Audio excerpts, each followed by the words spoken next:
Hello, আমি সাফা। হয়তো বুঝতেই পেরেছেন আম্মু এখানে ফুরানি ভাজছে। এর আগেও অনেকগুলো ভিডিওতে ফুরানির কথা বলেছি, আজ আর বলবো না। ফুরানি ভাজা হয়ে গেলে ওই তেলের মধ্যে দিয়ে দিতে হবে মশলা। মশলায় ছিল আদা রসুন বাটা আর বিভিন্ন রকমের গুঁড়া মশলা। এই মাছগুলো হচ্ছে টাকি মাছ। টাকি মাছ আমাদের বাসায় সবাই খুব পছন্দ করে। মাছগুলোকে মশলার সাথে কষিয়ে নিতে হবে। কিছুক্ষণ রান্না করতে হবে যেন মাছগুলো সিদ্ধ হয়ে যায়। মাছ সিদ্ধ হয়ে গেলে সেগুলোর মধ্যে আমরা দিয়ে দিব কেটে রাখা লাউ।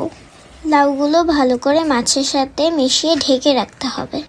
এ পর্যায়ে চাইলে মাছ উঠিয়েও রাখা যায়, কিন্তু আম্মু এদিন আর মাছগুলো উঠিয়ে রাখলো না। আম্মু বলেছিল মাছগুলো নাকি ভেঙে ভেঙে যাবে, এটা আম্মুর ভালো লাগে। এখন অনেকেই ভাববে কাটা কাটা হয়ে যাবে নাকি তরকারিটা। না, মোটেও কাটা কাটা হয় না এটা। যাই হোক, আম্মু দেখছিল লাউ সিদ্ধ হয়েছে নাকি। এর মধ্যে দিয়ে দিয়েছে পরিমাণ মতন ঝোলের পানি।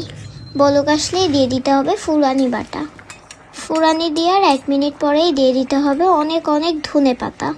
ধনিয়া পাতার ঘ্রাণটা এই তরকারিতে খুবই গুরুত্বপূর্ণ। বেশি করে ধনিয়া পাতা দিবেন আপনারাও। সত্যি বলতে তখন তরকারির ঘ্রাণটা এত ভালো লাগছিল। ফুরানি প্লাস ধনে পাতা দুটোর ঘ্রাণই অসাধারণ। রান্না শেষ, এবার আম্মু আমাকে ভাতের সাথে সার্ভ করেছে। এই তরকারিটা শোয়েল মাছ দিয়েও রান্না করতে পারেন। শোয়েলটা কি কিছুটা একই রকম। বিদায় নিচ্ছি, আল্লাহ হাফেজ।